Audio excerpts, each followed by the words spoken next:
Welcome back to the Second Look Sports Show. This is episode 30, milestone episode. Unfortunately, though, we don't get to celebrate with all three of us. It is Alex Mandarino, joined by Brandon Brown today. Justin Arnberg is a busy guy. I believe he's working at the time that we are recording this, but we'll still get some good conversation between the two of us, and Justin will probably chime in on socials at some point. He's always doing something. So we'll get his thoughts at some point here.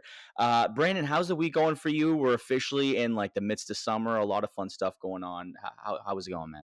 No, it's going great, man. I'm happy to be back. We were just chatting. We haven't done an episode together in 3 or 4 weeks, so it's exciting to be back with you, Alex. Yeah, things are rolling on. We're kind of in those almost those dog days of summer. It feels like we're beyond baseball and some other summer weather sports. There's not a ton of news and other things going on, but we continue to push on and we bring you the most exciting stuff that we're Yeah. going through right now. So that's good. Exactly. And actually, we have like a pretty good agenda of what we're going to get into today, but I'm sure you saw this because you're pretty dialed into this stuff. Now, the two of us, along with all of our friends, like we haven't really gotten a golf, like a foursome or any of us gone out yet, unfortunately, this summer. But if we ever thought to do that in the next couple of weeks, I think we want to be a little bit fast. We don't want to be holding guys up. So I'm sure you saw the Red Deer scrap that went down between former NHL player Nick Tarnasky and just like I'm sure everyone at this point has seen this video. When you saw that a few days ago, like what was going through your mind? Were you like, this is what this is what is a result of slow play, or was this like this is a one-off? This is a crazy scene. I mean, it was crazy. I think you're right. Yeah. Like I'm trying to determine whether or not it truly is a one-off because I think you probably get maybe not to that extent where you got guys, being thrown into ponds and knocked out with a couple of, bang shots there, but it's certainly I'm sure something that throughout the summer a lot of people go through and I myself I've been frustrated with slow players ahead of me. I'm sure players behind me at times have been frustrated with my own pace of play too, but to see it get that out of hand and to see a guy obviously like Tarnasky show up in everybody's timeline and on their explore pages now with this crazy video, it's certainly been a fun story to watch, and hopefully the guy, the poor soul who ran his mouth a little bit is okay. I'm sure he's fine, but his ego is probably taken quite the hit, and I'm sure he'll, yeah, like you said, he'll probably pick up the Starts pace a little speeding bit up. more, yeah, as as he continues his golf career or lack Yeah. thereof. Lack thereof might be exactly right. And honestly, it just goes to show like you can't just assume that everybody that, in any interaction in life, but especially golf, like you don't know who's going to be behind you in front of you. Like you're just messing with an ex NHLer. And it's not like this guy was like a phenom, top six forward from what it looks like on his DP page and everything, like 245 games split between two teams. Not bad.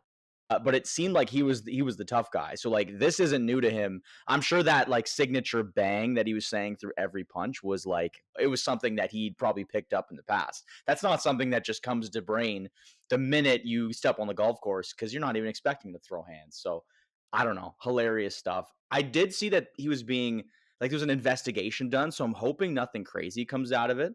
But yeah, that's tough. That's tough all around. Yeah, like I don't think it was anything, maybe malicious is the wrong word, but I don't think he went out and trying to hurt somebody or trying to, Yeah. unfairly, take somebody down. I think, yeah, I saw the same reports of I think he's like a Red Deer hockey league or something. He's a Yeah. coach in one of those leagues, and yeah, obviously if he's mentoring young, youth or other players, maybe you want to teach them to kind of keep your anger in check a little bit. But yeah, next time maybe he'll just say, "Hey guys, maybe pick it up a little bit. We want to get our round done here before Yeah. before dawn Yeah. or whatever the situation was." But I yeah, I can't help but feel it's a very relatable incident on both sides. So It it's is. it's one of those things. Yeah.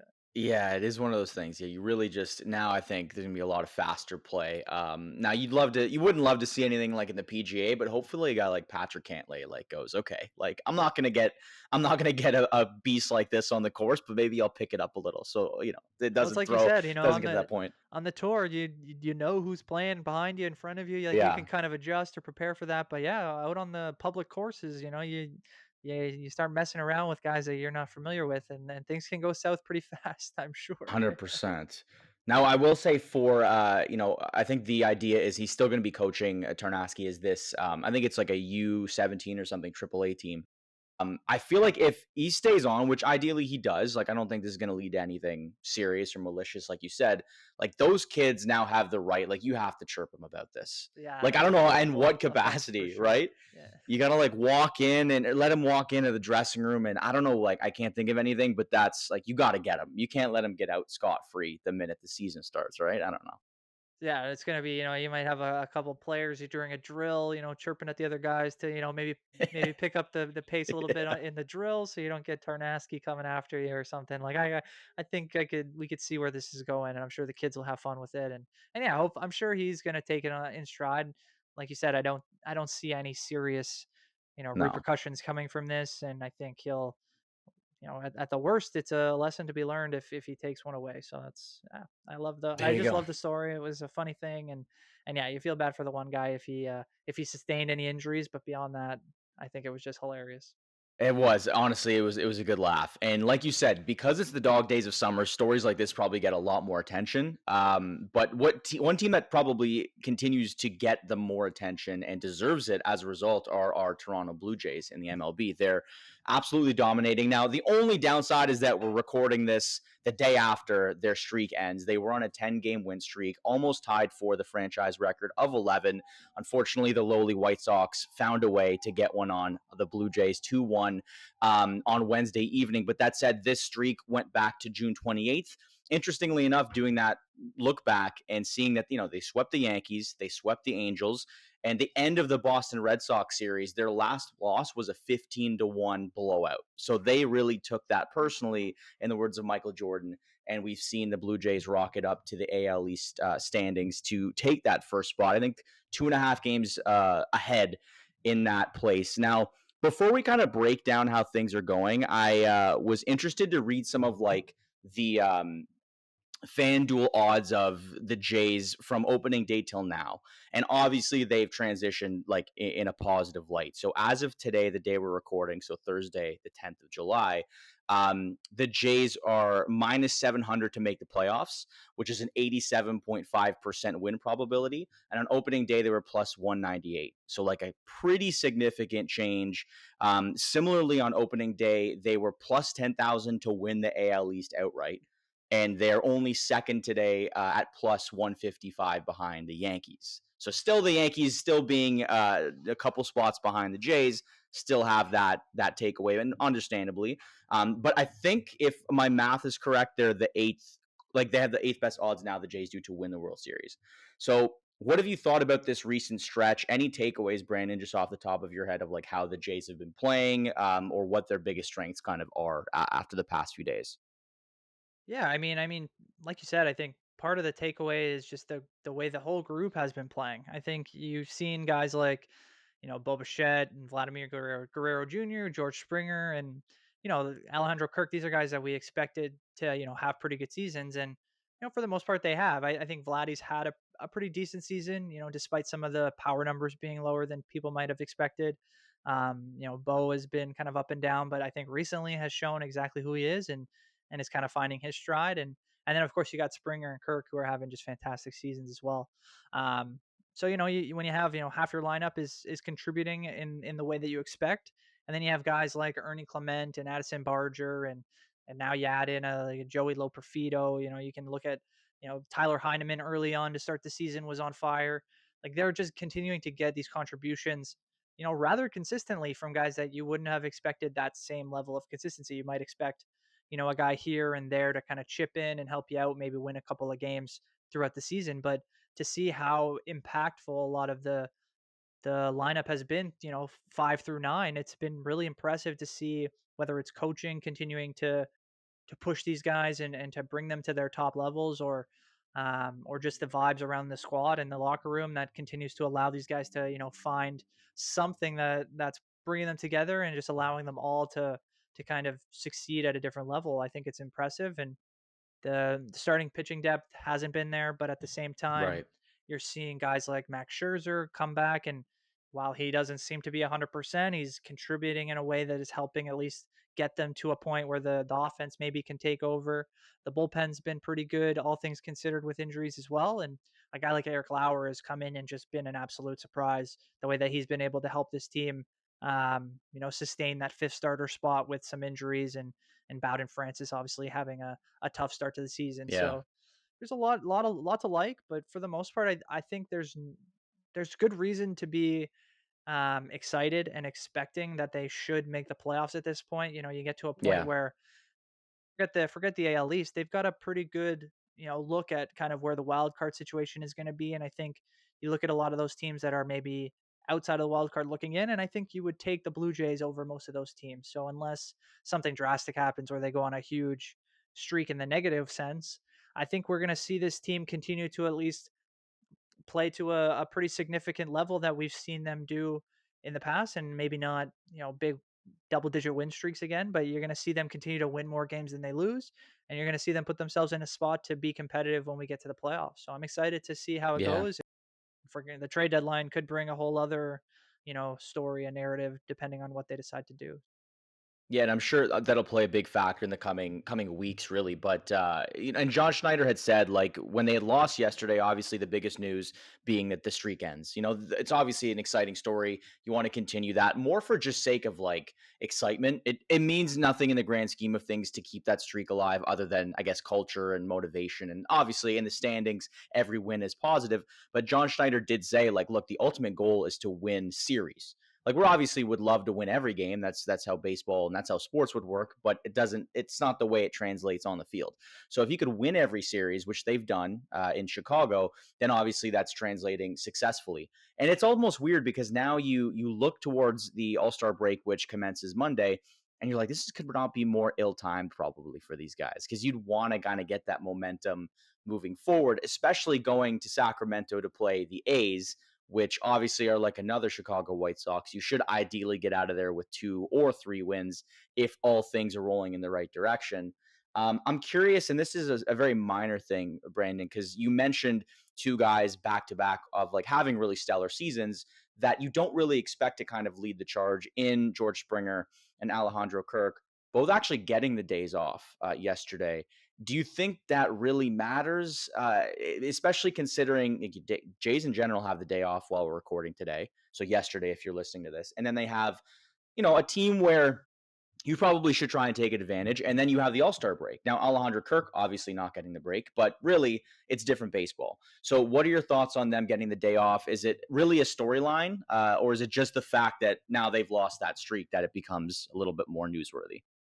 Yeah, I mean, I've gone back and forth a little bit with this because I can see it in both ways. Like on one end, you've got an incredibly hot team that obviously had won 10 in a row, and you're looking for an 11th. A big kind of franchise record would be, not just great for the team, but I think it shows just again how high this team has kind of reached, and the depths that they've come from to get to this point. It really would represent something impressive.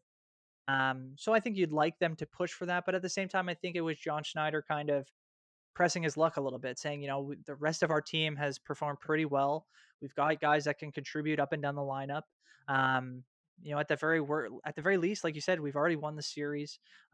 Let's kind of try to see if we can get some of these other guys going, maybe in different spots, see if it translates to something that they can, maybe use later on in the season, or if they, run into different injuries. And as I say, injuries, that's one thing that they may be trying to, kind of work against. They're not trying to, some of these older guys like Springer, and I know Kirk's not that old, but um, you never want to put guys in a position where just because the team is playing well, or is exceeding expectations, where you're maybe relying on guys too much, and that's when some of these workhorse injuries can occur, or maybe you work them too hard, they kind of fall out of that their kind of hot streak, right? So you never want to push guys too hard, especially when you have a bit of an advantage in the division. The wild card, like I said, where they're in a really good spot right now, where if they can just Yeah. continue to be consistent, there's not too many teams in the AL that really scare me in terms of chasing them down for a wild card spot, or even the Yankees. I think they're going to be pretty neck and neck most of the way through the rest of the season. I don't necessarily say that the Jays, should be expected to win the division, like you said, with the odds. Like I think the Yankees have proven that they're a really good team and they're going to be right there till the end. And I expect them to be in the playoffs regardless too. So you're going to see them give it their best shot as we get to August and into September. It's just about, yeah, keeping these guys healthy. It's going to be great to see, after the All-Star break, if we get like a Dalton Varsho back. We know Yeah. eventually Anthony Santander is going to be back. Well, hopefully that he can come back and start to find his groove too.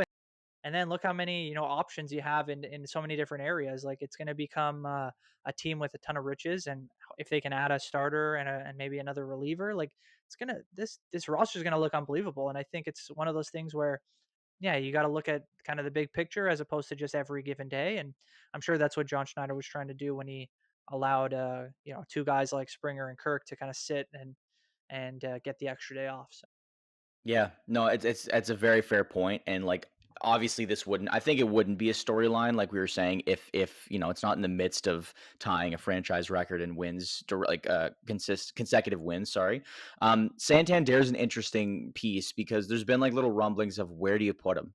Like, how does he going to fit into this lineup where they're clicking so consistently?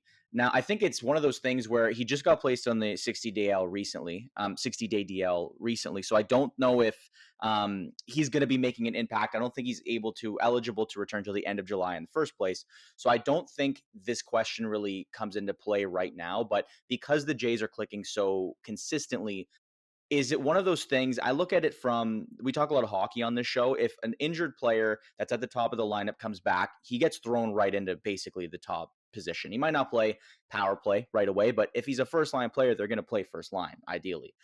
In baseball, it's obviously different. It's a team sport, but your place in the lineup still contributes, and it's not like you're hitting fourth and therefore it's a different mentality, but physically you're still playing basically the same baseball. So if he comes back and the Jays are doing successfully, would you throw him right in like a 3 or a 4 spot or even 2, or do you kind of throw him in and maybe mix him in every game? And like what would you do if you're Schneider and the Jays are continuing this pace and Santander, who's had an okay season, if has to slide in and hopefully be successful based on what the Jays' expectations were for him this season?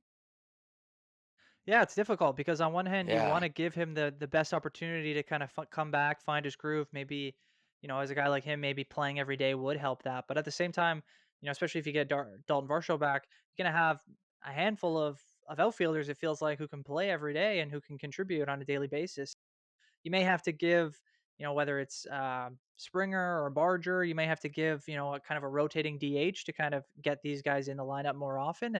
And maybe you want Santander in the outfield, or maybe they view him more as a more semi permanent DH. I think with him and his age and kind of the way that he plays, I think a little bit more DH than outfield would be kind of the way that I lean. We have so many guys that can come in and hit off the bench or hit in different positions that yeah, you kind of want to maybe you don't want to rush him too fast and kind of get him playing, 6 and 7 days, or maybe you want to bring him in 3 or 4 days in a row and then kind of give him a little bit of time off to see how he handles it.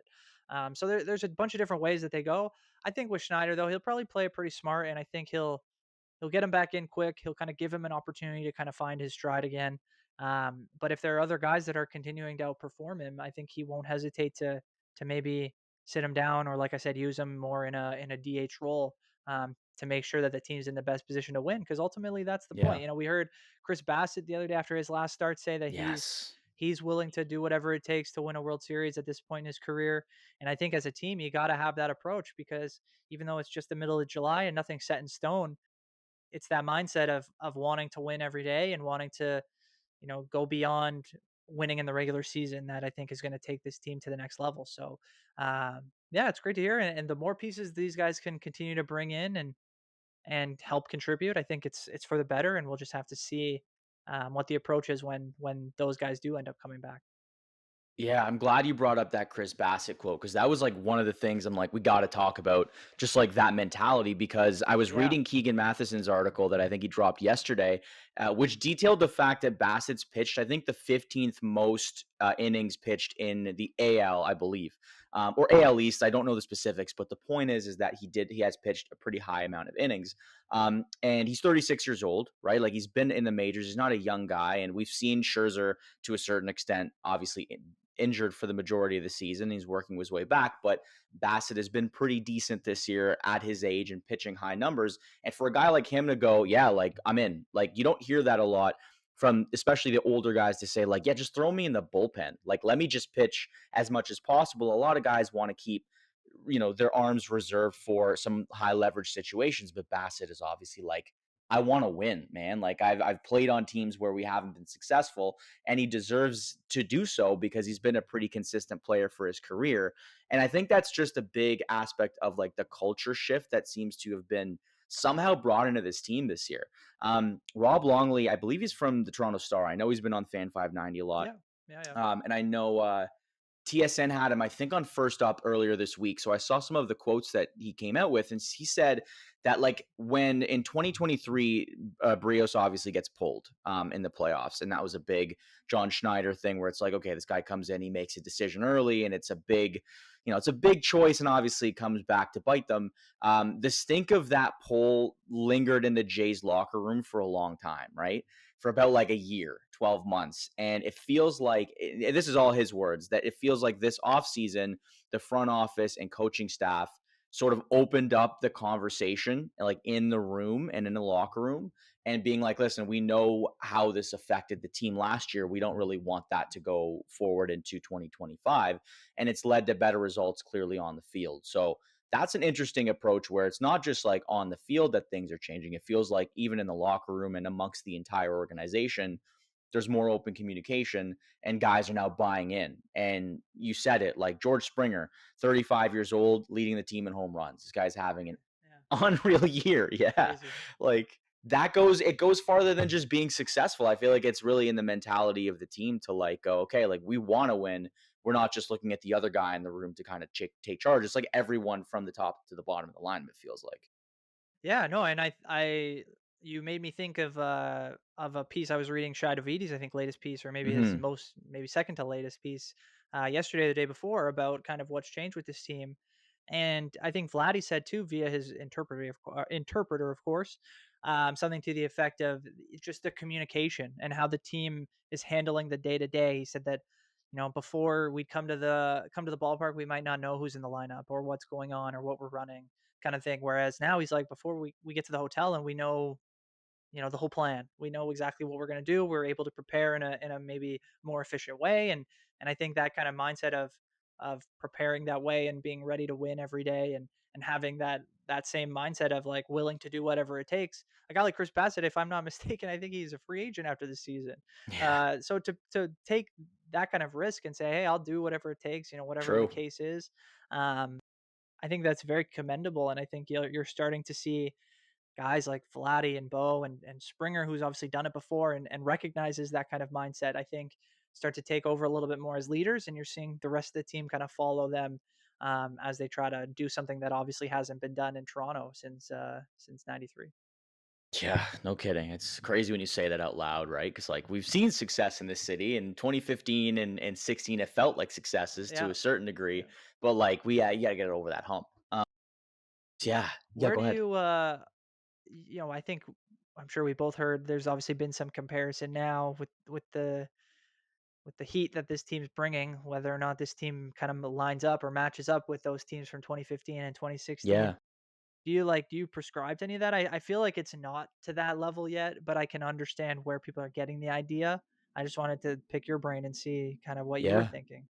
It's a good question because I think obviously because the team middle of summer, you see this successful run to push up the standings. Those questions are warranted. But I don't know. I feel like this team just feels different, and I don't know what it is. But I think, and I was reading. I think someone else was on one of these TSN shows. I get updates every day just to kind of see how things are going, and like there doesn't seem to be like you had your big personalities and you're like your Bautistas, your Encarnacions, right?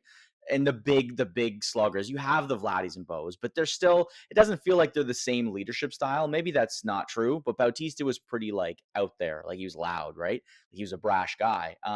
You don't really. I don't know if you have that guy really in the locker room, like.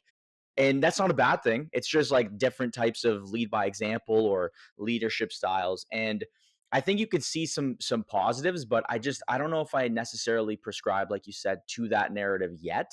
Um, and I think it's just like you don't want to get swept up in a 10-game win streak and think, oh, like there might be shades of it, the way that you have the whole lineup contributing. But I don't know if I'm necessarily there quite yet until we see some success into September and then hopefully October. What are your thoughts on it? I'm curious now. Well, no, I sort of agree, and I don't think at all that that's a slight on this team. I think if anything, No. it's a compliment because this team doesn't have the amount of household names that group had, and to see a team like this that kind of has more of a more of an internal growth that at least the Blue Jays have talked about wanting for a long time. You see a lot of guys that have been up and down from AAA over the last couple of years, and now they're maybe making their name stay.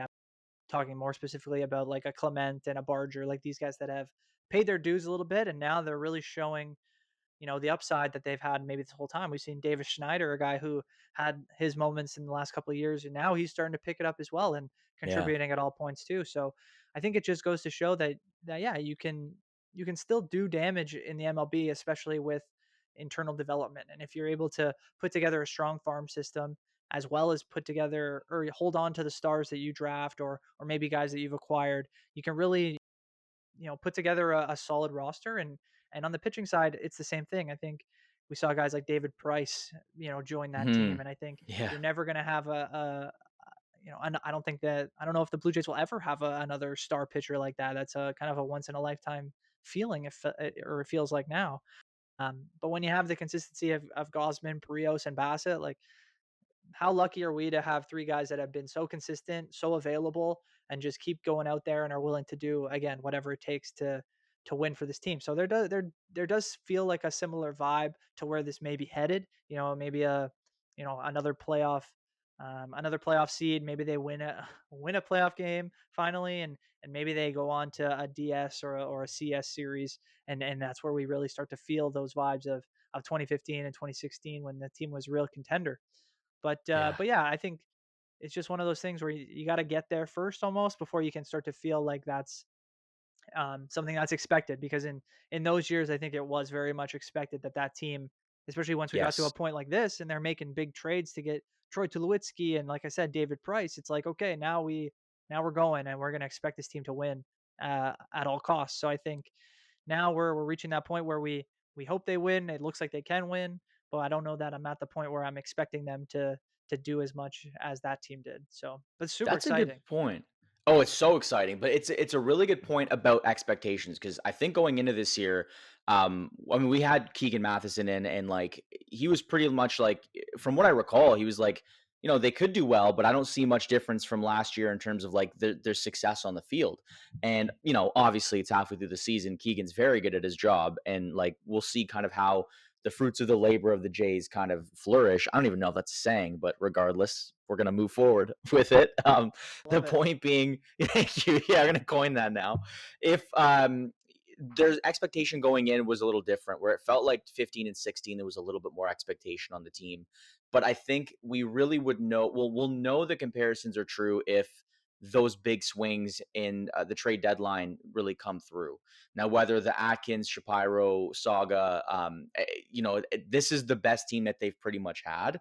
So you kind of have no choice but to try and take a big swing. I don't know what's out there. I'll be the first to admit, like, I haven't really followed the market too much this year, but maybe some starting pitching, maybe fill that role that has been kind of that spot start in the fifth position every 5 games or so. That could really help, like a Zach Gallen, maybe. I think he's an RFA or UFA at the end of the year, not having the best season this year compared to his career, but guys like that could be really helpful. I'm sure we'll talk a little bit more trade deadline in the coming weeks. I don't know if you had any thoughts on it right now while we wrap up with Jays, but I'll give you the floor just in case. No, I think you're onto something there where it's like, yeah, if they make a move, even for a suitable, guy that you can rely on in a Gallon, I think he's great. I think he's had, yeah, a bit of a tough year. That whole Diamondbacks team after the, a bit of Yeah. Yeah. Kind of maybe an outlier the year last year. They were fantastic, but they've been, I think they've been pretty good. And then a guy like Allen has the kind of career that you would want when you're looking at a guy to bring in. And yeah, if you gave me the option of Gallon with Gosman and Barrios and Bassett, and then you got the wild card kind of Scherzer. You probably got Lauer coming out of the bullpen and maybe a long relief role. Like you start to feel pretty good about that kind of rotation, especially in the playoffs where maybe it goes down to like four guys. But yeah, like I think that's exactly the point that I was trying to make is you get to a trade deadline and you start to feel based on how the team feels and how the front office feels about the team, you'll see exactly what they plan on or what they expect from this group when they either go out and try to acquire somebody that can be a real change, or you'll Yeah. see they kind of maybe make a little move here or there and don't do too much to kind of sustain what they've got going. So maybe they'll be a little bit more lukewarm on where the team is, and obviously they have to look at the future as well because we don't necessarily want to just throw away all our hard-earned prospects, Yeah. especially after a few years where the Jays haven't been one of the better farm system teams. So you'd like to try to get them to keep as much talent as possible, but in a scenario like this where yeah, the AL seems pretty wide open. Maybe you have to go for it, and some of that is obviously mortgaging a little bit of your future. And that's the thing is baseball is such a unique perspective, no salary cap. You have, maybe 8 teams that are competitive every year, but those 8, 9, 10 teams are very competitive. Your Yankees, your Dodgers, the Brewers are playing really well this year. You have the Phillies in the mix most of the time. You have a lot of the field that doesn't sort of contend, and that's maybe just because of ownership or the abilities and resources.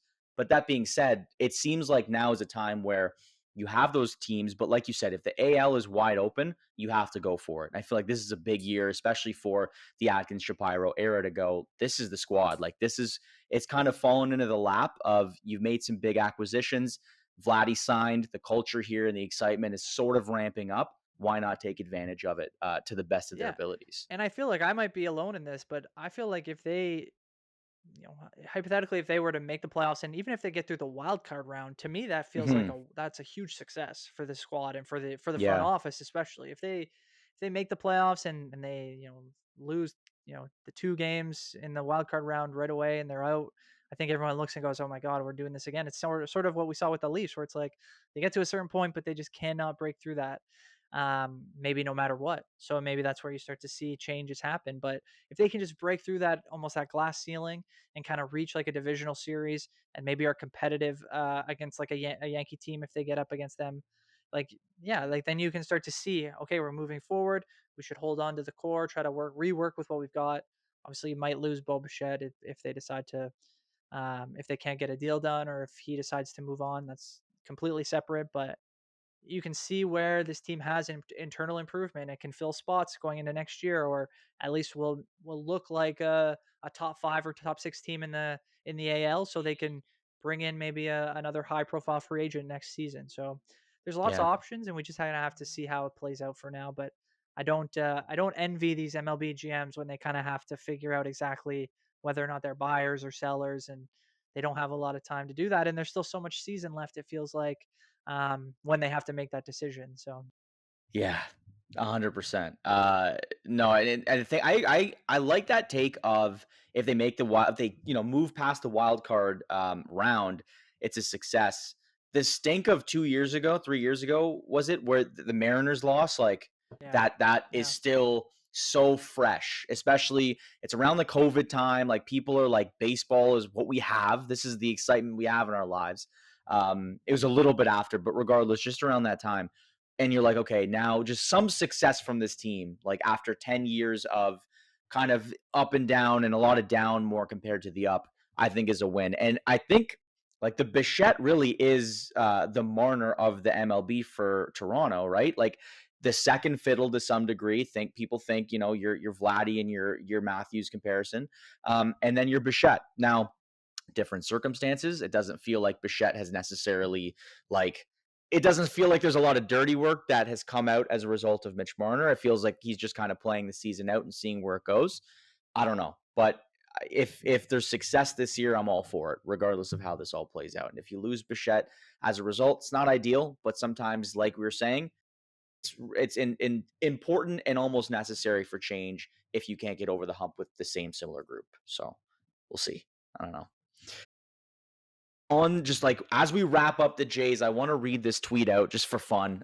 It's funny talking about Mitch Marner. That's all we'll talk about him. We did a lot of that in the past couple weeks.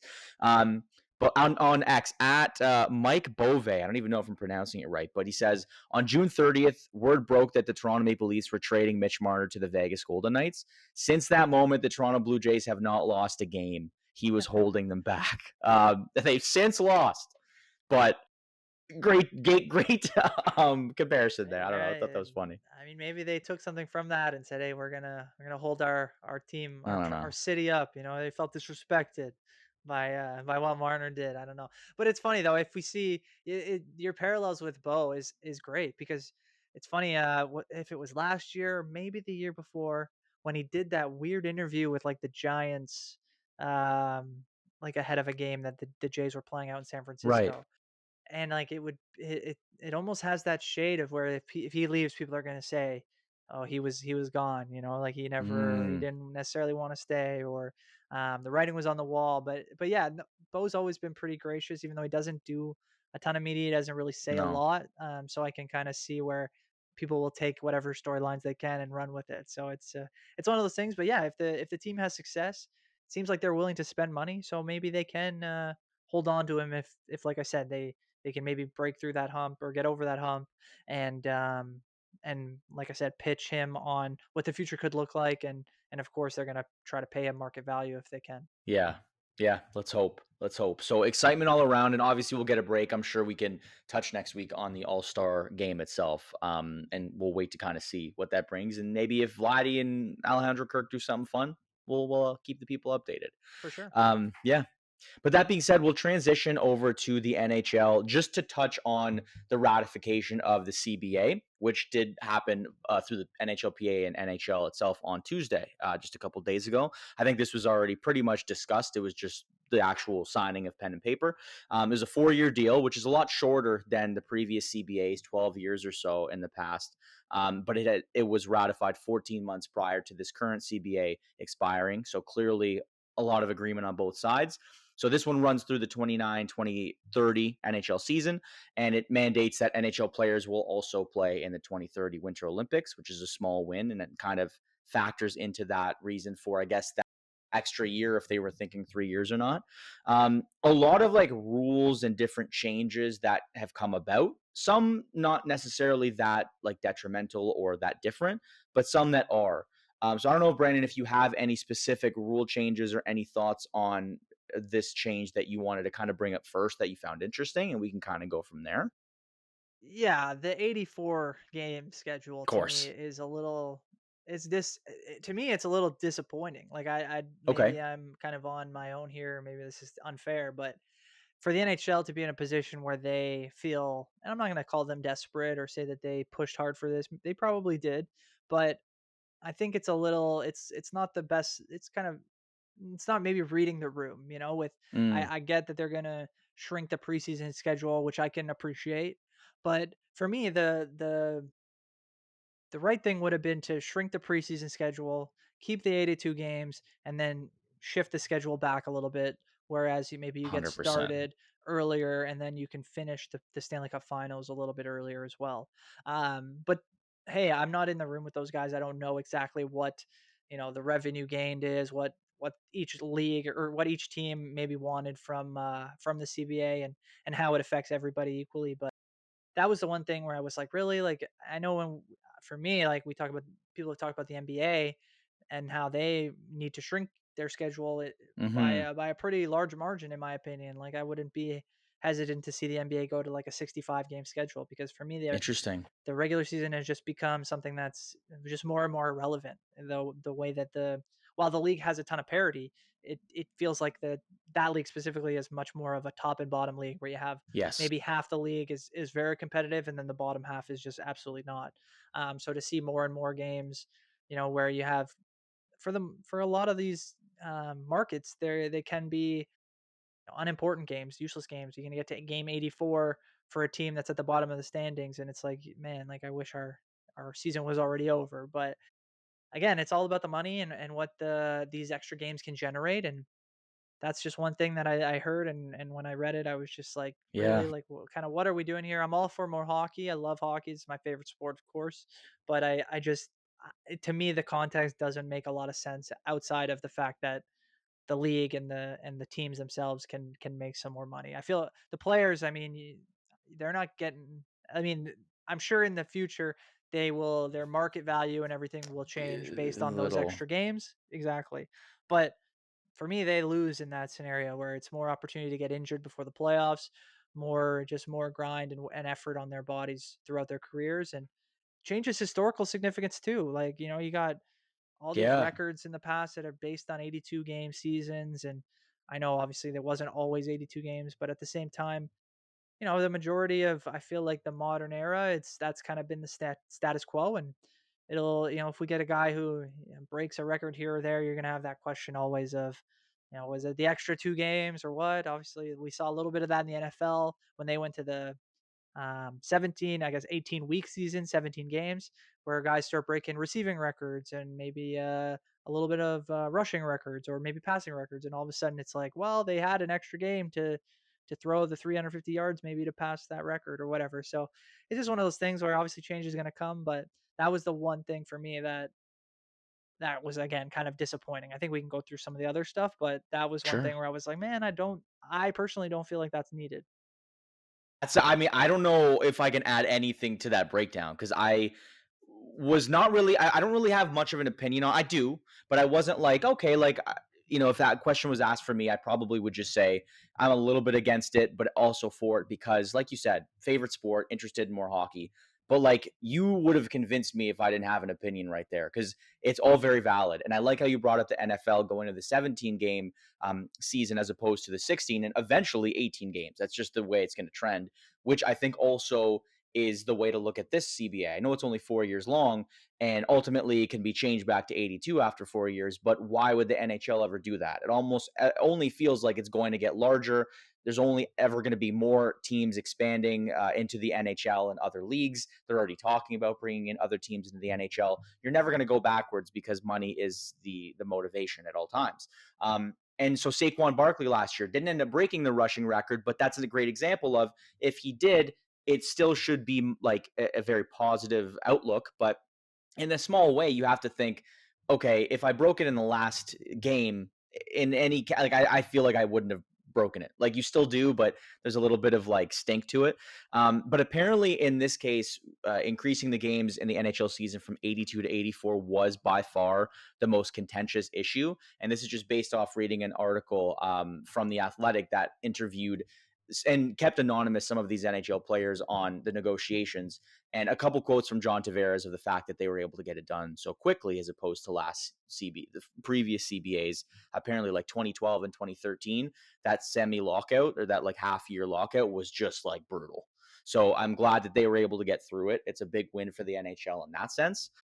But yeah, I mean, good that they have less preseason games, but even that, you can look at that and say all of these young guys that, yes, they're in development camp, but they only get maybe a few games in preseason to showcase their success. Think about a guy like Easton Cowan on the Leafs, who has just failed to break into this team, maybe now has a shot with a similar type archetype in Mitch Marner not playing anymore. But still, you have a couple of games, you have a couple less games. Now, this year obviously won't factor in. He'll still get the preseason games he's allotted, but a guy like that in next year might be different. So it's definitely a positive when you look at money and more hockey. But yeah, in both the NHL and NBA, I did feel like it's the weather's nice. You're almost outside on the beach or you're drinking beer on a patio, and you're like, how am I watching NHL hockey? It doesn't feel the same.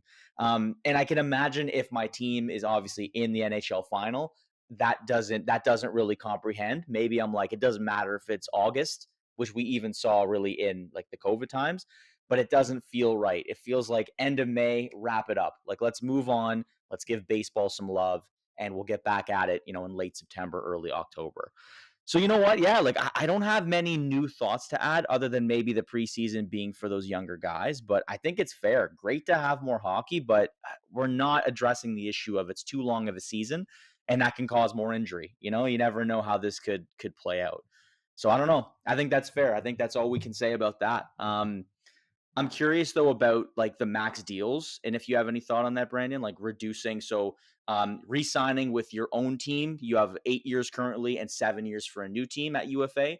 That reduces to 7 and 6 respectively. Apparently, there was mixed feelings on this. Like some players, a lot of players really don't take those max deals in terms of length in the first place. So it feels like the biggest takeaway from what I was reading was like the fact that they didn't want to lose trade control. So no trade clauses, modified no trade clause, which didn't change. But I'm curious if you have any thoughts on like the reduced contract and if that affects how much that really affects players in the league. No, I mean, I think this is actually one clause that I think the players, maybe at least the top echelon of players, should be happy about. Is I think Yeah. you can look to the NBA. We brought it up in one aspect with of this CBA, and in another, I think you look at the type of money these guys are making, and a lot of it is through shorter, less than 5 year contracts. Obviously, that's part of their agreement. Is there they don't have super long contracts either. Is I think that you continue to see the benefit of re-upping every few years because you look at the NHL and the amount of reporting and talk that salary cap is just going to continue to rise at a pretty consistent basis. I think if you're a player, in 3 or 4 years, you don't necessarily know how much money you might be able to make. Now, I understand hockey's traditionally a sport where you look for security and you look for environment, maybe a little bit more than the top dollar. But at the same time, if you can go somewhere for 6 years still as a free agent, that's still a relatively long enough time in your career, and it gives you the opportunity to earn, maybe another two contracts on top of that one. If you're a young player coming into the league, you have lots of earning power, and I think it also gives you the opportunity to choose a little bit more what your environment is and where you might want to play, as opposed to being hamstrung to signing an 8 year deal with a team that drafted you because they can give you the most control. I don't always know that that's the best case scenario, but at the same time, it's something that some players do value highly. So I don't know for every player if they'd prefer the 6 or 7 year contracts, but I think in the end you look at where the game is going, and I think it just makes sense based on kind of the construction of teams, and I think the way that players would like to still, like I said, get that security of having a long term contract. So it'll be good to see, again, what as the salary cap continues to rise, what kind of market value for certain players looks like. Yeah. I'd love to know what a guy like Connor McDavid thinks. Like he's gonna get a probably historic contract next season, or maybe if he signs an extension sooner than that. Um, so I mean, I wonder how much this affects his decision in terms of, he would have signed for 8 years at one point, and I guess I'm trying to think if that whether or not this agreement would have it. Like if he signed, could he sign an 8 year extension this year, or was it like and I don't expect you to necessarily Yeah. know that either, but that's where I'm like, yeah, like if is he more inclined to sign a shorter deal now, maybe in order to re up again at some point later for another few years. So I don't know Yeah. exactly where this is all headed, but I think in the end it will be a win for the players once things kind of shake out and we see how the market continues to evolve. So there's only so much you can do. Definitely. Yeah. There's only so much you can do. I do think that just trying to do some like really basic math in my head while you were asking that, Brandon, like I think because this deal was signed, it says 14 months prior to the next one ending. Doing that thought process, like if Connor McDavid wants to sign next year, I think the same rules apply. It's still 8 years and 7 years. And even into the July offseason next year, I think it would still be, I guess, if he goes to free agency, it becomes 7. But that being said, like it's still the same numbers as we would see if he signed right now, like as we're recording the Right. podcast. Okay. So that would be my takeaway. Now, the big caveat here is that the actual deal or the actual CBA itself hasn't been released. Fair, like they probably don't have it all written correctly in stone, and if it is, it might be going through a bunch of like auditing processes. But we'll see that eventually, and we'll be able to confirm. But yeah, I mean, that's the thing is, it does he want to sign? I mean, we won't have to get sidetracked, but it would really depend on his interest in signing in Edmonton. Either way, he would lose a year if he waited and waited. But if he waited to free agency next year, it would still be 8 and 7. But that's going to be interesting to see, like you said, where his mind is at. And does that mean with the 6 and 7 years that incentivizes players or agents to kind of push for more money until that becomes the norm? Because for the first year or two, like you'll kind of think, okay, well, for 6 years, you obviously want to get paid a little bit more, but eventually the everything will regress to the mean where 6 and 7 years is the norm, and you're getting paid the standard number that you would get paid in 6 and 7, rather than relating it to, oh, well, if I had gotten 8 years, I would have gotten less money. So six, now I should get more. I'm talking a bunch of numbers, but I think eventually all of this will sort of like standardize in a few years, and we'll see where that goes. Well, and I do think too, like the shorter that these deals are allowed to get, I think it does Yeah. change the negotiation power between team and player because yeah, eventually we will see obviously contracts won't be 8 years long anymore. You'll see those 7 or 6 year deals at max, and I think the players will look at the teams and say, hey, like if I can only sign with you for this many years, I need to get my money's worth, or again, maybe I need to go on a shorter term deal so that teams can kind of figure out their cap maybe a little bit easier, or they can Hmm. plan for things differently. So yeah, it'll change everything in that way. But I think at the same time, like you said, the value will be the value in the end. And I think most of these guys still have a very good idea. The agents, especially, I'm sure, have their finger on the pulse in terms of where the market and the cap is going. So they'll be able to kind of adjust accordingly. And teams will just have to figure it out. Teams, I'm sure, would love to be able to keep their star players for longer. That's why we used to see some of these 10, 12, 15-year deals that were kind of the anomaly. But at the same time, it gave teams the idea like, okay, at least we've got this guy locked up for his entire career. Like a team like Edmonton, I'm sure would never shy away from signing McDavid to a 10-year deal if they had the option to. So yeah, it just continues to help the player continue to maximize his earnings. And if you look at a young player coming into the league now, a top pick might be 18 or 19 when he gets in the league. Usually usually like a 3 year entry level 3 year. contract. You could be earning a 7 year deal as early as 22 years old, and you could be, again, cashing in for another 6 or 7 at age 28 or 29, depending on what your situation is. So I think it gives these guys the best chance to kind of earn their way through their career, and gives them a little bit more negotiating power. Like I said, instead of the teams having all that power of just saying, hey, we could sign you, for some of these guys, an 8 year deal is their entire Hmm. career. So it's good to see that the balance of power is swinging maybe a little bit more to the players. Yep, seems that way, and that's the good negotiation. It goes gonna go both ways, but it does feel like, from a broader perspective, especially those top end players, which are the ones that are being affected by this 7 and 8 year drop down a year respectively. Those are the guys that get affected. It might even be that when you add all those contracts up, you might be able to get one extra full contract. Now, maybe not 6 or 7 years, but you can get maybe to 36, 37. You might be able to sneak a couple or one more contract in where you might not have been able to before. Yeah, depending on, you look at Brad Marchand. He's a bad example for the contract scheduling of his career, but he's producing at an older age. And therefore, if he's a free agent, which he is this year, he can maximize on a long-term deal. Maybe some too long for some, but the point is Florida got their guy, and he was successful in the playoffs, a runner-up essentially for the Conn Smythe. So guys like that are going to probably benefit when you look at it. So that's interesting discussion there. The only real other one I had was not even, I mean, this is just like a random one. It's more fun, just like the removal of the dress code. It has nothing to do with on ice.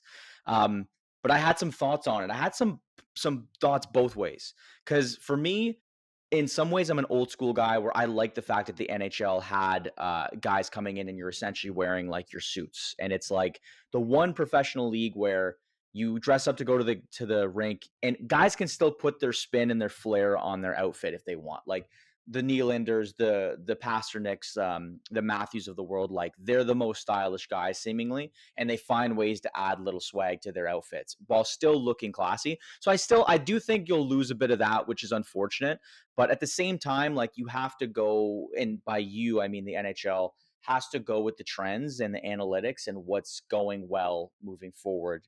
And with the age of social media and the fact that you can make so much more money marketing the league, I feel like this opens up such an opportunity to be like, we're either going to partner with certain brands, players or teams will, that open up more style. Or at the end of the day, like you look on social media and you see some of what outfits are being worn by players in different leagues. Some of them are crazy, but it stirs up conversation. And I think the NHL, it's like slowly opening the door to being like, all right, we're not just an old like crockety league. Like we're actually going to maximize on potential, especially when the NHL is in like the best light that it could be in.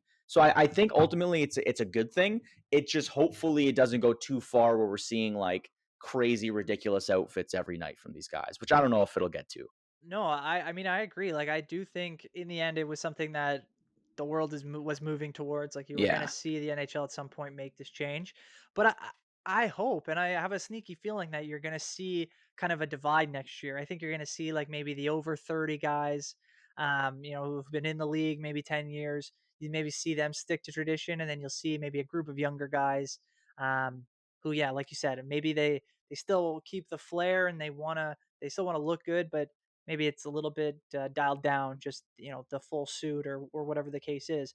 But I do think there will still be a group like, and I'm throwing out a name, like I have no idea how he truly feels about this, Yeah. but like a guy like Connor Bedard, who's such like a obviously came up and was a number one pick, was touted as the best player of his class, and I'm sure has had that professional feeling, you know, before he was even in the NHL. And I'm sure he was showing up to games, looking sharp as ever, since he was a young kid. So I wonder if just that tradition still continues on, and you see guys like a Bedard or maybe like a Celebrini. I have no idea what these Yeah. guys' fashion sense really is out off the ice, but maybe that it's just that tradition of being an NHLer, of being a guy who represents your team, maybe being a leader. You continue to keep Yeah. that style, that kind of tradition of looking your best walking into a game. Do I think that William Nylander is going to wear a suit to most of these games? Probably not.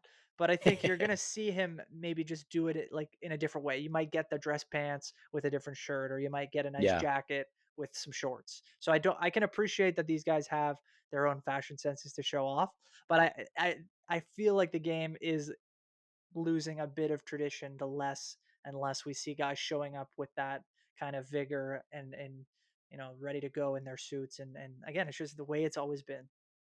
Yeah. No, I know. And that's the thing is the way it's always been doesn't necessarily mean it's correct, but there is being like, okay, like it's cool to see these guys show up just like it's especially in the playoffs. Like you saw what McDavid wore the same like brown suit 3, 4 times in a row. He's gonna be an assassin regardless. He'll do that. But like let's say he shows up one day with a stained t-shirt and they win that night. Is he gonna wear that same shirt next week? Probably, because he's a madman.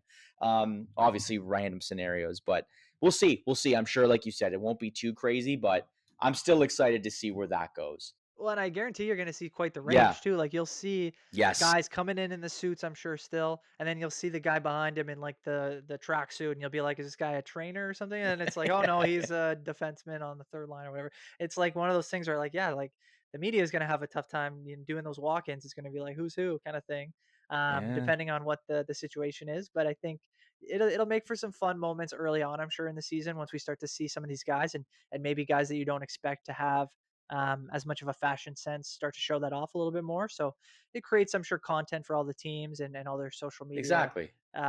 departments. So it'll be a fun thing to watch and again like something to kind of just monitor in terms of where we go with it. Yeah.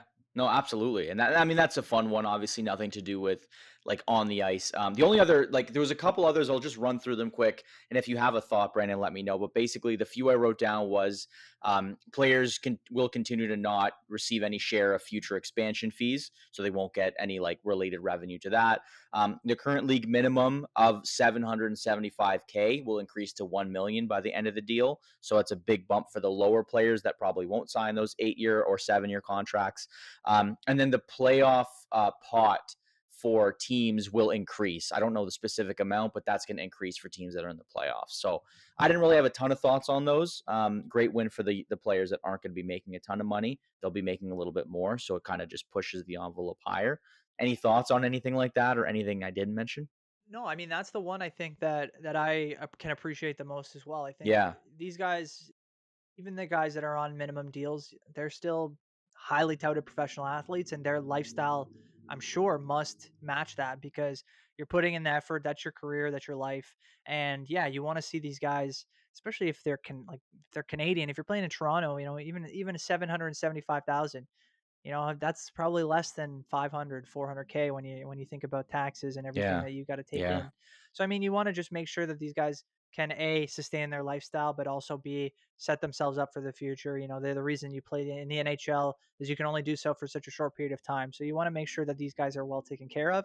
And yeah, younger players coming up too. You compare it with the rookie contracts that we see in the NBA and the NFL, and it's God. just such a different kind of range. And while the leagues themselves are, I would say, typically recognized as in the same bracket, you know, the money that the players earn just isn't the same. So I think anything they can do to continue to bring those contracts up, and I think it's only for the best. So that's kind of where my eyes were going there.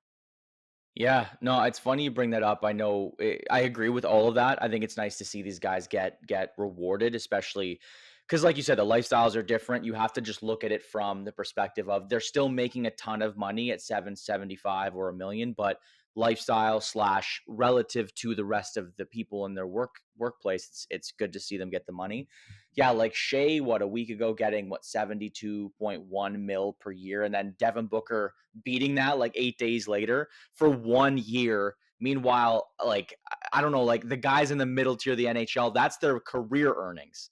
It's crazy. Like it is what it is. I'm not gonna to poo poo any of this, but it's crazy the disparity. Like you said, NBA probably still earns a lot because in America it's still number two, I think, for a lot of people, maybe three. But the NHL just hasn't really made that push yet. They're winning, but they're coming at it from a lower starting point. So I'd love to see these guys get paid, but we'll see how it plays out if this changes the CBA or really down the line if they ever get to that point as well. I don't know. Yeah, Ah, Wimbledon. Let's go into it just to let's kind do of it. wrap up. Um, I haven't watched a ton, but we'll start on the men's side. I feel like there's no real upset in terms of the final four at the end of the day. You have your Joker, your Sinner, your Alcaraz, and then your Taylor Fritz, which is not necessarily a surprise. What is he ranked like sixth or something? I think it was the So fifth seed in this he's the tournament. Yeah, fifth seed. yeah, So basically, one through, and then sixth, I think, is Djokovic, and then right. you're one and That's two right. with Sinner and Alcaraz. So not a ton of surprise. Now, Sinner, obviously a tough match in the quarterfinals, almost surrendering, but also, who was he matched up with in that? Dimitriov? Was that who it is? Yes, I I want don't to know if say I'm yes. pronouncing Was his it name Gregor correctly. Dimitrov? It probably I think was. Dimitrov. I'm Yeah. pretty confident that he had to retire in the quarters as a result, or the round of 16 where there was a like, oh, he might not, Sinner might actually not make it. He might have to. It was a very like Yeah. injury prone match, and here we are, and we could see obviously the two number one seeds playing against each other, and probably by the time comes out, it'll either be halfway through the semifinals or they'll be wrapped up depending on how quickly they are. Have you had a chance to kind of dial in a lot on this tournament, Brandon, or like where are your thoughts on these final four and who could actually take the crown? Well, I mean, for me, yeah, first, it's been a pretty incredible tournament so far. I mean, you talk about Yeah. Sinner and his resilience through a very difficult quarterfinals, and having that elbow injury now kind of affect him going forward. I think it's tough to look at him and say he's the favorite. I mean, for me, it's Carlos Alcaraz. I mean, if you look Hmm. at his biggest competitor recently has been obviously Yannick Sinner, and if Sinner is compromised in any way, I expect Alcaraz to come out on top. But the wild card there is Djokovic, right? Like the way Yeah. that he's been playing, and he just doesn't seem to want to give up, and he's still playing at a very high level where he can compete with still the top players in the world, even though they're a decade younger than him. And he's doing something that I think for me was a little bit unprecedented. So I think it's one of those things where if he can just bottle that energy and keep the vibes going, a little bit of a scary moment there, I think, when he went down himself in his quarterfinal match, but he seems to Hmm. be okay. And I think it's going to be really interesting to see who comes out of these semifinals in the next couple days here, and what that final looks like, because if we're headed for another, Sinner Alcaraz final, it should be fireworks, even if Sinner's Oh, yeah. not 100%. So I think it's one of those things where, um, for me, it's Alcaraz all the way until he loses. I think he's going to be my expected winner, but I wouldn't be surprised if you saw a Sinner, power through and um, win at Wimbledon, or you see Djokovic kind of turn back the clock and get another major. Even a guy like Taylor Fritz, if he gets to Yeah. the final and happens to win, think it would be his first major victory, so that would be fantastic for his career, and it'd be great to see an American come through and really make his name and put himself in that top group of players. all in all, on the men's side, it's just been a very competitive tournament, and I think it's just more signs of what's to come. Is that there's a ton of great young players that are all trying to stake their name, and I think we're going to see that competition continue through in the next 5 to 10 years for sure. Yeah, no, and that it's a good point. The next 5 to 10 years, because like you see, we talked about this before, but you see this the sort of changing of the guard to some degree. It's already sort of already gone to that degree, but Djokovic still making an appearance in the semifinals, I think proves that it's not over. He's still staking his claim as the number one guy, even though it is Sinners currently. Um, I love watching Alcaraz play. There's been so many moments that I've seen highlights of this tournament where it looks like he's down and out. It looks like he's slipping all over the court. And then, a couple of sets later, he's back and forth, and it just feels like he doesn't get tired. And he brings a lot of energy to the sport. Sinner feels like a little bit more of a like, he's the number one guy, but it's a little bit more like the limelight doesn't feel like it's too comfortable for him. But Alcaraz is like, put me in there, and I'm very humble, but at the same time, he's a great face for the sport. And I do feel like it's going to be sheer will if Sinner can pull this off and actually beat Alcaraz if Yes. those two are in the finals, right? With the injury, but also the fact that he hasn't had a lot of success against Carlos in recent memory in these big majors. So I'm rooting for, I mean, I'm an Italian guy, but I love Alcaraz. I just love what he brings to the table and just his energy. And I mean, you can't fault a young kid like this who's probably going to be continuing his dominance for a long time. But it'll be fun to watch. Like I will be up tomorrow. I do have the day off, and I will be watching very closely to see how those two matches play out. No, you're Yeah, right, and it's true. You mentioned like Alcaraz and Sinner and kind of the difference in their yeah, personality. It's like, yeah, Alcaraz just seems to be always having fun and enjoying the time. Like there was a great moment with him and Tom Holland after one of his yeah. matches where they come down and they're talking about going golfing together or something at some point, and it's like, yeah, okay, this guy clearly is at the top of his class, but he's also enjoying the moment. He's enjoying the scenario and the environment that he's in, and yeah, it seems like he doesn't take it too seriously, which is great as well. And when you're at the top of your game and you're winning majors, it's like, yeah, I think that's the best um, kind of personality trait to have, because it's just something that it's easy to kind of get lost in a loss here or a loss there, and it seems like he doesn't really allow that. And I think we would both agree that that's one thing that makes him a little bit different than some of the other guys that he's competing with on a week to week basis. Couldn't agree more, and I'm pumped. I know we'll probably just touch on it next week, just the way our podcasts work. Obviously, Wimbledon. I believe the men's final Sunday and the women's is Saturday, so it'll be a few days, obviously removed from it. But I think it'll still be fun to kind of break down what happened. So we'll get a little bit more into that in the coming days and next week. On the women's side, there has been a ton of upsets, but apparently, from what I keep hearing, is it's one of the most popular tournaments from the women's perspective. My God, trying to pronounce these names is going to be tough. So give me some grace here. No But worries, man. obviously, big upset first here with Amanda Anisimova and then Arena Sabalenka. I'm nailing it right now. Number one lost to a number 13 here. Do you have any thoughts on this one, Brandon? I don't know if you had a chance to watch it, but is this as big of an upset as it seems just from like an outsider's perspective?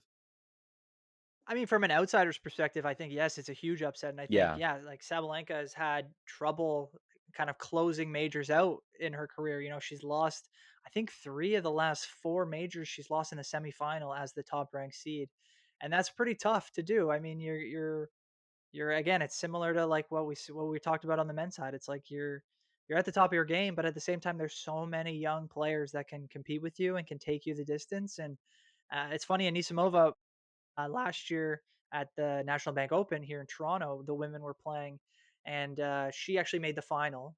And me and our colleague Ian Finlayson, we were working there, and we got to see a ton of her, press conferences. We got to watch her a lot of her matches as well, and she's got a very very talented play style. She can hit the ball very hard. She moves really well.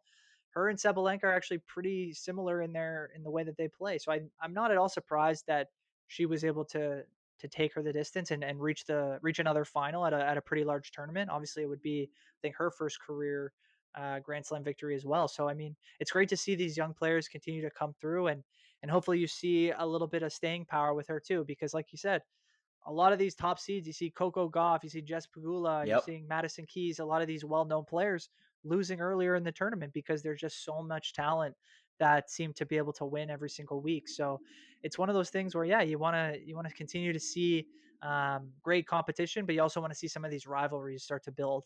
And I think that's where women's tennis is really headed, is they've got, again, just a ton of great players that seem to be very competitive all the time and are always kind of one upping each other. There's never like no one's really gone on a huge run or anything since, Serena Yeah. Williams. So it's great to see a lot of these young players just continuing to push each other to the boundaries and being able to bring out the best in each other. So it's always good to see some new faces. But again, I think in the tennis community, she's a bit more familiar because she's been around for a little bit. She is an American, even though she has kind of a Russian seeming name. So I think there's a little bit Yeah. more for her kind of in terms of her career. She could end up being a star if she wins wins on Saturday and ends up beginning to put together a little bit of a resume for herself. Yeah, I'm eager to see how that plays out. But talking about a current slash probably future star who's still very young, Iga Swiatek, not much to talk about her tournament. Not tournament, excuse me, the semifinals. Belinda Bencic, like straight sets, 6-2, 6-0. And that was kind of a Cinderella story to begin with. I would have loved to see her kind of push forward just because someone who doesn't necessarily follow it too closely, it's cool to see someone you don't hear very often make the Wimbledon finals. Iga's very young. I think she's only 24, like I was saying. So a lot of playing career ahead. Is Anisimova really in for like the toughest battle right now? I mean, knocking off the number one seed is clearly something exciting on its own. But is this Iga's to kind of lose, or is there going to be like a tournament final that really is something for the ages? Do you think? I think it'll be a really good match. I mean, like you Yeah. mentioned, Iga's a little bit different than the other two players. Sabalenka and Anisimova a little bit more powerful. Iga's more of technical. She gets to her spot. She's able to place the ball really well. I think she will present a huge challenge for Anisimova, but I wouldn't be surprised, like I said, if she comes out and is able to kind of stifle Iga a little bit more than we might expect. I think um, she's been at the top. I think she's been in the top five for a long time. So she's been a player who's fairly competitive and can win big tournaments. But she's also had trouble, I think, kind of getting her ground under her when it comes to winning in finals or putting together these win streaks that allow her to kind of reach the pinnacle of women's tennis. So it'll Hmm. be a huge win for her if she's able to pull it off. And again, kind of like you said, still so young, but also is already pretty accomplished. So it could just be another jumping off point for her. But yeah, I'm looking forward to watching that match too. Like they two really great players, and I think um, both of them will probably feel like they should win. So I think it's going to be one of those really competitive matches that people are expecting. All right, there you go. And that's a breakdown for tennis. I mean, I don't think we've gone that deep since we started the podcast, but that's summer, and honestly, Wimbledon deserves it. So I'm not upset about that whatsoever. Absolutely. Um, any other thoughts, Brando, before we kind of wrap things up? Anything we missed? I wanted to get No, into I here. mean this was really fun. I think we really hit a lot of the big news that's happening right now. I mean, I'm excited as we get into the next few weeks. Next week, maybe a little golf talk with the Open coming Yeah, up. We'll see how that goes, and yeah, just as the summer goes on, I think we'll be sticking a lot with the Jays and the rest of the MLB, and there should be a lot of fun content and news to break as the summer goes on. yeah, and you know what? Like you said, there's a lot of different stuff going on, but maybe with the MLB All Star Game next week, maybe some Ooh, good point. storylines I hope coming we see about. a great We'll see. home run derby, maybe a I little know. something to talk about there. It's always a fun event to watch, and maybe we can break it down next week with hopefully Yeah. Justin will be back and joining us there as well. Yeah, I'm sure we'll find the time to get all three of us on. But all that said, for a 30th episode, I feel pretty solid about it. I hope everyone else that's listening does as well. Otherwise, enjoy the rest of your weekend, everyone. Like, subscribe, continue to follow us throughout the summer. We'll have some exciting content coming out. But for Brandon and myself, thanks again for listening and have a great week.